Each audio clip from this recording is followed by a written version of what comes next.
des moyens énormes sont déployés. Malgré les efforts énormes consentis par la communauté internationale et nationale, force est de constater l'insuffisance des résultats. La culture des plantes médicinales ou la sylviculture est quelque chose de très difficile. Elle est même plus coûteuse que les autres spéculations. Cet arbre a environ 40 ans.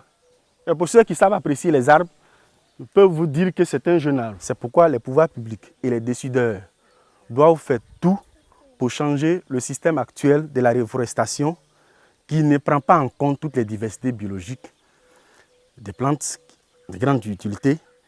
Nous savons qu'elles visent la conservation des plantes qui sont utilisées dans les charpentes. Je parle de teck, de sapin et quelques espèces connues dans ce sens. Il faut diversifier les méthodes de conservation des plantes. Il faut impliquer les communautés. Actuellement, la tradition et le modélisme se lient. C'est une relation entre les deux sociétés.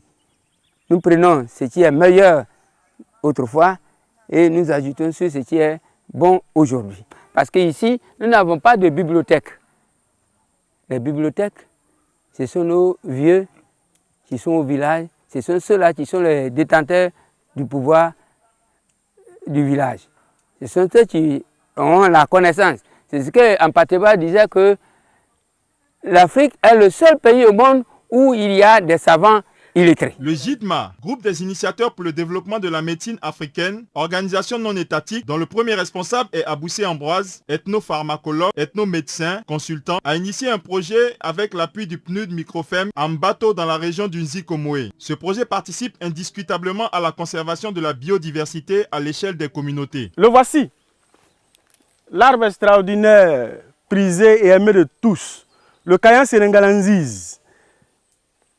Cette variété est connue pour ses vertus multiples ou ses usages multiples. Vous connaissez l'acajou, les meubles d'acajou sont prisés en Europe comme en Afrique. C'est un arbre qui est plutôt traqué par les exploitants forestiers.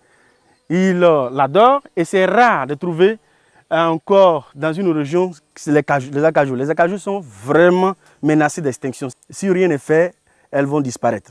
Vous savez, le danger qui guette les diversités biologiques, plus une plante a des vertus, elle est importante, le risque de son extinction est grave.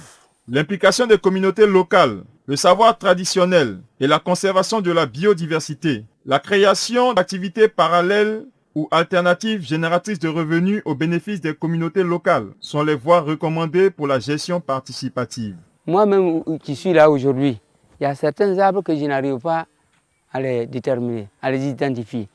Mais quand même, j'entends leur nom. Donc, si vous cultivez ces arbres dans cet espace-là, celui qui ne connaît un jour, on peut visiter. Ça peut être, je sais pas, un coin d'attraction, un centre d'attraction. On peut aller visiter et puis essayer de connaître les arbres, les noms des arbres surtout. Vous voyez, parce qu'actuellement, la faune commence à disparaître. Il faut des gens pour les conserver. Vous savez, la conservation de la faune est très importante. Je suis le chef du projet JIDMA. Là, je travaille avec un groupe dynamique. Quand moi j'étais petit, j'étais avec le prophète Ekanza. C'est lui qui m'envoie. Je vais prendre les plantes. Mais actuellement, pour avoir même un plan de course de plantes, il faut aller jusqu'à au moins 100 km pour avoir ça. Donc j'ai vu que vraiment, c'est la fatigue. Il faudra qu'on protège les plantes. On fait les pépinières pour les planter. On a ça même sur le champ. Voilà les moringas qu'on a déjà fait les pépinières et plusieurs plantes qu'on fait ici.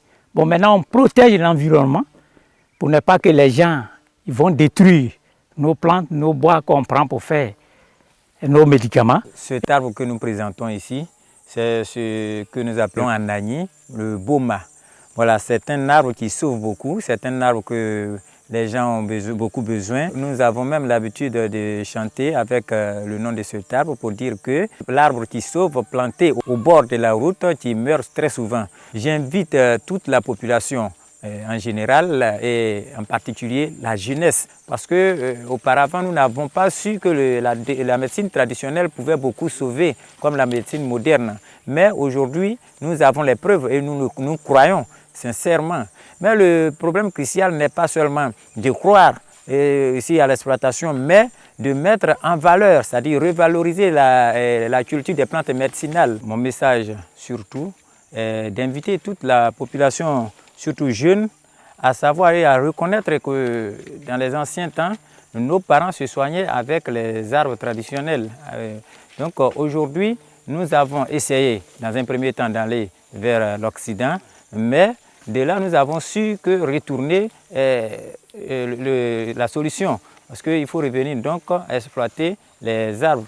Maintenant, si nous exploitons ces arbres-là sans savoir qu'il faut les préserver, c'est ce qui est grave. Raison pour laquelle nous invitons tous à adhérer au reboisement surtout, mais en plantant surtout les arbres qui sauvent, c'est-à-dire les plantes médicinales.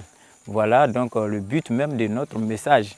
Je voudrais donc insister là-dessus afin que tous les jeunes adhèrent en ce sens. Parce que non seulement c'est productif, ça va donner beaucoup d'argent et aussi ça va nous permettre de nous soigner moins cher. C'est donc à raison que l'on peut affirmer que les plantes médicinales et les sous-produits de la forêt représentent effectivement l'or vert pour ce troisième millénaire, car étant véritablement une source de revenus.